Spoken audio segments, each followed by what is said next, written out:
अस्सलामुअलैकुम। आज स्टूडेंट कैसे हैं सब? उम्मीद करती हूँ सब खैरियत से होंगे। हमने स्टार्ट किया हुआ था फाइनल टर्म की प्रिपरेशन स्टेट 301 की, तो इसका पार्ट नंबर 1 आप लोगों ने देख लिया होगा और मुझे उम्मीद है आपको अच्छे से समझ आ गई होगी। लेकिन अगर फिर भी कहीं से मसला है तो मेरी इसी चैनल की बायो में मेरे व्हाट्सएप ग्रुप का लिंक है, तो वहाँ जाके आप मुझसे पूछ सकते हैं। इंशाल्लाह मैं आपको जल्दी रिस्पॉन्स करूँगी। तो आज हमने जो स्टार्ट करना है वो लेक्चर नंबर 31 टू 35 है। लेक्चर नंबर हमने 23 से लेके 30 तक कवर किए थे पार्ट नंबर 1 में। तो वो स्टूडेंट जिनका सब्जेक्ट है MTH 501 एंड 201, अगर वो भी फाइनल टर्म की प्रिपरेशन करना चाहते हैं तो मेरे इसी चैनल पे उन दोनों बुक्स के फाइनल टर्म के लेक्चर्स अपलोड हैं, वो देख लें। और मुझे उम्मीद है कि अगर यहाँ से आप प्रैक्टिस करते हैं साथ साथ और लेक्चर और कंसेप्ट को अच्छे से ध्यान से क्लियर कर लेते हैं, तो मुझे उम्मीद है आप लोगों का CGPA जो है इन बुक्स में 4/4 आ सकता है। अब आगे चलते हैं। जो हमने आज करना है वो है calculate the mean and standard deviation given below the sampling and distribution of sample mean. तो कह रहा है कि हमने सैम्पल मीन की जो है वो mean and standard deviation find करनी है। तो मीन को हम रिप्रेजेंट करते हैं म्यू मतलब यू से, ठीक है। अब दूसरा है स्टैंडर्ड डेविएशन का जो रिप्रेजेंटेशन है वो इस तरह की है, ठीक है। आपने सबसे पहले ये कंसेप्ट अपना क्लियर करना है। इसके नीचे अंडरलाइन नहीं है बल्कि ये सिंपल ऐसे ही होता है, इसको म्यू पढ़ते हैं। अब कहता है जो फार्मूला है sampling distribution of sample mean का वो है म्यू। अब हमने हमारे पास जो वेरिएबल है वो x है, तो x के अकॉर्डिंग जो है इसको सॉल्व करेंगे। Summation xi dot function xi। अब देखें इस i का जो है मतलब है कि हमारे पास वेरिएबल वेरिएशन फॉर्म में भी हो सकते हैं। अब ऐसा तो नहीं है कि आपके पास ये एक है तो आप इस पे एक के अकॉर्डिंग उसको वो कह रहा है आपको सॉल्व करके दे, बल्कि उसके पास वेरिएशन के फॉर्म है। मतलब चार जो हैं वो x हैं, चार x की जो वैल्यू उसने फंक्शन में पुट करके लिखी हुई हैं। तो कह रहे हैं इन सब का जो है ना आपने मीन निकालना है। तो मीन निकालने के लिए अगर हमने यहाँ से x1 लिया, ठीक है, तो हम फंक्शन का भी 1 लेंगे, 1 वाला फंक्शन लेंगे। सेकंड x लेंगे तो सेकंड वाला फंक्शन लेंगे। थर्ड वाला लेंगे तो थर्ड वाला जो करेंगे, ठीक है। अब आगे चलते हैं। कहता है हमने क्या किया, x1 लिया, ठीक है, उसकी वैल्यू थी 14/3 और फंक्शन की वैल्यू थी 1/3, दोनों को मल्टीप्लाई कर दिया। इसी तरह 2 को भी किया, इसी तरह 3 को भी किया। अब तीनों को मल्टीप्लाई करने के बाद मैंने जो है इनको ऐड कर लिया। ऐड करने के बाद जो मेरा आंसर आया था वो है 5.25।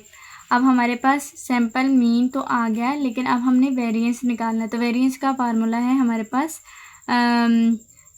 वेरिएंस मतलब स्टैंडर्ड डेविएशन निकालना। स्टैंडर्ड डेविएशन का स्क्वायर है अकॉर्डिंग टू x वेरिएबल, तो वो है summation into xi minus mean whole का स्क्वायर डॉट फंक्शन i। अब हमने क्या करना है, सबसे पहले हम लिखेंगे x जो है अगर हमारे पास 1 है, 1 वाला लिया तो 14/3।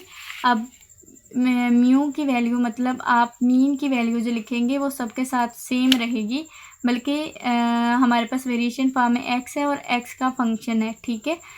तो हमने क्या किया, x1 लिया तो उसकी वैल्यू थी 14/3 माइनस मीन की वैल्यू है 5.25 होल का स्क्वायर, और इधर हमारे पास फंक्शन की वैल्यू आ गई। इसी तरह मैंने 2 में भी पुट की और 3 में भी पुट की। इससे आगे चलते हैं। अब आप यहाँ से आगे इनका एलसीएम लेके इस तरह भी सॉल्व कर सकते हैं। अगर आप इस तरह स्टेप की समझ नहीं आती तो आप ये वाला स्टेप कर लें, ठीक है, इससे आपको इजीली समझ आ जाएगी। तो मैंने इनका जो एलसीएम है उसे शॉर्ट आउट कर दिया, ठीक है, मल्टीप्लाई किया। मल्टीप्लाई करने के बाद एलसीएम लेने के लिए मल्टीप्लाई कर दिया। मल्टीप्लाई करने के बाद जो है लास्ट पे इनका जो मैंने आंसर एलसीएम लिया। एलसीएम लेने के बाद इनका स्क्वायर रूट लिया, स्क्वायर लिया। स्क्वायर लेने के बाद दोनों वैल्यूज़ को फंक्शन के साथ x जो वैल्यू जो हमारी आएगी उसको हमने फंक्शन वाली वैल्यू के साथ मल्टीप्लाई करेंगे। मल्टीप्लाई करने के बाद सबका एलसीएम लेंगे। एलसीएम लेने के लिए हम साथ में प्लस लगाएंगे दरम्यान में जो ऑलरेडी था। एलसीएम लेने के बाद हमारा आंसर ये आया था।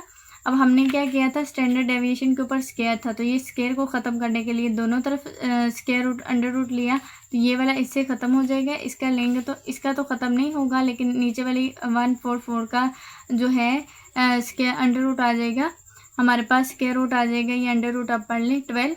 अब इसको हमने ऐसे ही लिया, इस पे वैल्यूज़ आ गई थी इसकी 4.35889, इनको डिवाइड किया तो हमारा फाइनल आंसर आ गया था, स्टैंडर्ड डेविएशन आ गया था 0.3632। अब हमारा सेकंड वाला क्वेश्चन है इसी लेक्चर का, उसमें कह रहा है student from school A and B are compared on the basis of their score on the aptitude test और 2 रैंडम सैम्पल्स। सिंपल, अगर मैं इसे क्वेश्चन को अच्छे से रीड कर दीजिएगा, मैं आपको डेटा बता देती हूँ उसमें क्या क्या है। कह रहा है sample size from school A से जो है वो है 90 score, sample size school from B से है स्कोर 100। अब कह रहे हैं सैम्पल मीन जो है स्कूल ए से है 76.4। अब सैम्पल का स्टैंडर्ड डेविएशन जो है वो स्कूल ए से है वो है 8.2 और स्कूल बी से जो है डेविएशन वो है 7.6। अब कह रहे हैं इनमें कॉन्फिडेंस लेवल जो है वो 98% है। अब ये चीज़ें अभी जो मैंने आपको रीड करवाई ये आपको गिवन है, आपने जो क्वेश्चन का सारी दिया हुआ स्टेटमेंट दी हुई उसको अच्छे से रीड करना है और देखना है क्या आपके जो क्वेश्चन में वो यही सब कुछ गिवन है।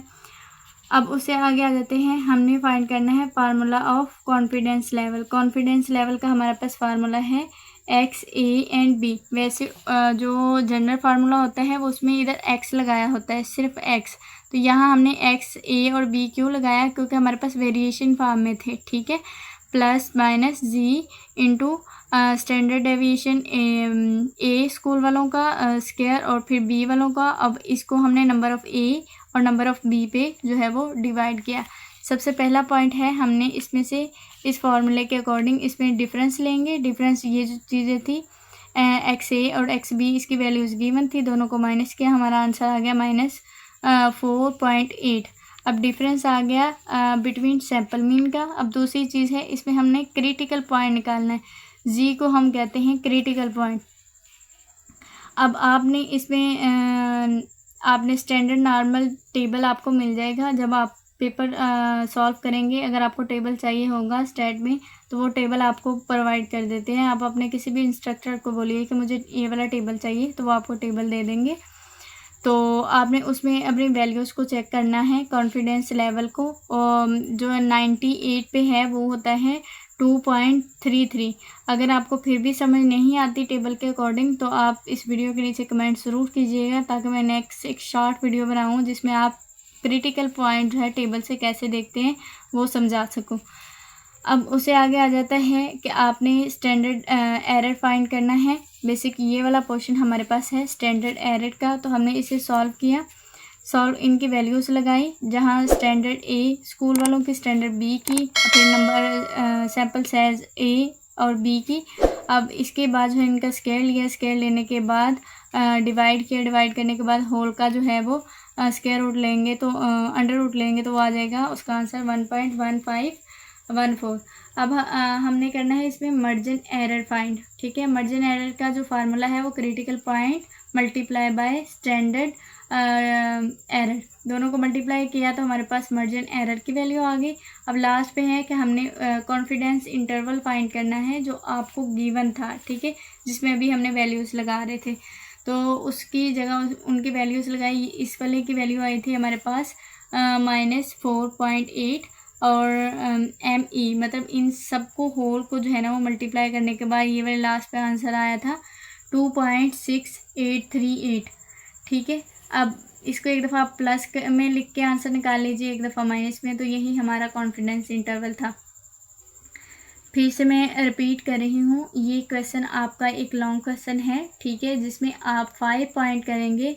5 पॉइंट कैसे करेंगे, अगर आपको समझ नहीं आती तो हमने कैसे कितने पॉइंट्स में सॉल्व करना है, तो अपने गिवन क्वेश्चन में जो है फार्मूले उसको देख लीजिए कि ये आपका स्टेप नंबर 1 होगा, ये आपका स्टेप नंबर 2 होगा, ये आपका स्टेप नंबर 3 होगा। स्टेप नंबर 4 में इन दोनों को मल्टीप्लाई कर लोगे ताकि फिर इसमें प्लस या माइनस करना आपके लिए इजी हो जाए। ठीक है, लास्ट पे आपकी वैल्यूज़ आ जाएंगी कॉन्फिडेंस इंटरवल की। उससे अगला क्वेश्चन आ जाता है आपका क्वेश्चन नंबर 3, कह रहा है जिसमें आपको x इज इक्वल टू 400 है, स्टैंडर्ड डेविएशन 21, नंबर जो है वो इक्वल है 29 के। कह रहा है find the upper limit of 95% in confidence interval for the population mean you. अब हमारे पास जो गिवन डेटा था वो था sample mean, standard deviation, sample size और कॉन्फिडेंस लेवल। ठीक है, या तो आप इसकी जगह कॉन्फिडेंस लेवल लिख सकते हैं या कॉन्फिडेंस इंटरवल लिख सकते हैं। अब उससे आगे आ जाते हैं। इसमें सबसे पहला पॉइंट है कि आप इसमें से क्रिटिकल जो है वैल्यू निकालेंगे जिसको जी से रिप्रेजेंट करेंगे। ठीक है, आप बताएंगे कि 95 अगर कॉन्फिडेंस लेवल होगा तो जी की वैल्यू है 1.96। अब सेकंड वाला है कि आपके पास स्टैंडर्ड एरर का फार्मूला था कि standard over under root n. ठीक है, एन की वैल्यू आपके पास गिवन है, स्टैंडर्ड की वैल्यू आपके पास गिवन है, तो आपने इनका जो है अंडर रूट लेने के बाद इनको डिवाइड करने के बाद हमारा आंसर आ गया था स्टैंडर्ड एरर का 3.898। अब मार्जिन एरर फाइंड करना है, सेम उसी तरह का क्वेश्चन जैसे हमने पीछे किया, 3 पॉइंट सेम उसी तरह हो गए। उससे आगे उसने एक और चीज़ आपसे पूछी थी, अपर लिमिट फाइंड करें। तो अपर लिमिट फाइंड करने के लिए ये जो मार्जिन एरर को आप प्लस करते हो, आपके क्वेश्चन में जो गिवन होता है सिंपल मीन, ठीक है, उसके अंदर मार्जिन एरर को आप ऐड करते हो तो आपका आ जाता है अपर लिमिट। यहाँ तक आपका क्वेश्चन सॉल्व हो गया। मतलब इसमें आप 4 पॉइंट्स कर रहे हो। सबसे पहले आपने क्रिटिकल वैल्यू फाइंड की, फिर स्टैंडर्ड एरर फाइंड किया, फिर मार्जिन एरर फाइंड किया और फिर लिमिट अपर लिमिट फाइंड की अपने कॉन्फिडेंस इंटरवल की। Define the unbiased estimator. ठीक है, अब एस्टिमेटर के कंसेप्ट को पहले समझ लेते हैं। फॉर एग्जांपल आप एक रोड क्रॉस कर रहे हैं तो आप देखते हैं कि जो दूसरी साइड से आने वाली कार या बस, आप समझते हैं कि या तो आपको चलना चाहिए या रुकना चाहिए। ठीक है, आप स्पीड से देख के एस्टिमेट लगा रहे होते हो कि हमें या तो चलना है या रुकना है, तो बेसिकली वो होता है एस्टिमेट। अब अनबेस्ड एस्टिमेटर क्या होता है, कहते हैं कि अगर आपके पास एक स्टैटिकल एस्टिमेटर है जिसमें आपके पास एक्सेप्टेड वैल्यू होती है अनबेस्ड एस्टिमेटर की, वो इक्वल होती है पैरामीटर बीइंग एस्टिमेट। मतलब आपको कह रहा है कि आप आने वाली गाड़ी की स्पीड से ये मेजर करोगे कि आपको या तो चलना चाहिए या रुकना चाहिए। ठीक है, वही चीज़ आपका पैरामीटर होगा जो गाड़ी आ रही है और उसकी एक्सेप्टेड वैल्यू आपके पास होगी, तो वो चीज़ हमारे पास क्या कहलाएगी, अनबेस्ड एस्टिमेटर। उसका फार्मूला है ई, हमारे पास theta is equal to theta. इसमें जो थीटा है वो रिप्रेजेंट करता है, ये लास्ट पे वो हमारा पैरामीटर है। ये जो थीटा हम एरो वाला यूज़ कर रहे हैं वो अनबेस्ड है जिसका हमें नहीं आइडिया, और इसमें ई इंटू थीटा जो है वो डिनोट करता है accepted value of theta, arrow वाला। या तो आप वैसे इसे थीटा बोल सकते हैं, लेकिन ये वाला थीटा आपके पास अनबेस्ड है। अब उससे आगे आ जाते हैं। इम्पोर्टेंट शॉर्ट क्वेश्चन है आपका, कह रहा है आप बताएं कि कॉन्फिडेंस इंटरवल क्या होता है। कॉन्फिडेंस इंटरवल का आपको अच्छे से आइडिया होगा प्रीवियस क्वेश्चन में कि आपके पास जो है कॉन्फिडेंस इंटरवल होता है पॉपुलेशन मीन के plus minus critical value standard deviation over sample size की।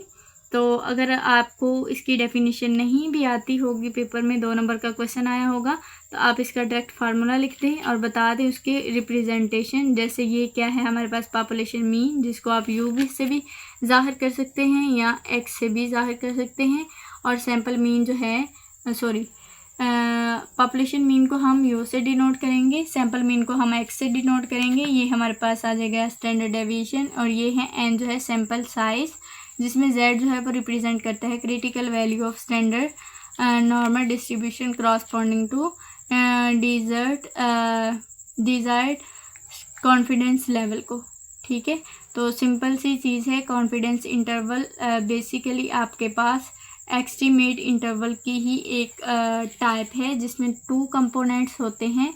एक है हमारे पास पॉपुलेशन मीन और दूसरा है हमारे पास मार्जिन एरर। ठीक है। जब आप इन दोनों को प्लस माइनस करते हो तो वही चीज़ हमारे पास कहलाती है कॉन्फिडेंस इंटरवल। अब आ जाते हैं उसे अगला क्वेश्चन, कहता है define the one tailed and two tail test. अब वन टेल टेस्ट कब होता है और टू टेल टेस्ट कब होता है? कहते हैं अगर फॉर एग्जांपल आपके पास नल हाइपोथेसिस मतलब यू गिवन है, म्यू गिवन है और इसके अल्टरनेटिव हाइपोथेसिस जो है वो ज़ीरो के इक्वल नहीं है, तो हमने कहा ये वाले आपके पास जो है टू टेल टेस्ट हैं। अब कहते हैं अगर नल हाइपोथेसिस का म्यू आपके पास गिवन है और इसका अल्टरनेटिव हाइपोथेसिस या तो वो ग्रेटर देन है या वो लेस देन है, लेकिन वो भी गिवन है, ठीक है, तो वो क्या है हमारे पास वन टेल टेस्ट। इसका जो डिफरेंस है वो आपको अच्छे से समझ आ गया होगा। और ये नल हाइपोथेसिस और अल्टरनेटिव हाइपोथेसिस वो आपको गिवन देगा। अगर हम क्वेश्चंस को जब सॉल्व करेंगे तो आपका एक एग्जांपल के साथ इसका कंसेप्ट भी जो है वो ज़्यादा अच्छे तरीके से कवर हो जाएगा। हमारी STA 301 के फाइनल टर्म के प्रिपरेशन का पार्ट नंबर 2 जो है वो यहाँ तक था। तो मुझे उम्मीद है आपको अच्छे से समझ आ गई होगी। इसके साथ साथ प्रैक्टिस ज़रूर कीजिएगा, लेकिन अगर फिर भी सॉल्व करते कहीं से मसला आ रहा है तो आपको इसी चैनल की बायो में मेरी व्हाट्सएप ग्रुप का लिंक है, वहाँ जाकर मुझसे पूछ सकते हैं। मैं आपको इंशाल्लाह बहुत जल्दी रिस्पॉन्स करूँगी। अपना बहुत सा ख्याल रखिएगा। मिलते हैं कि नेक्स्ट वीडियो में। टेक केयर, बाय बाय, अल्लाह हाफिज़।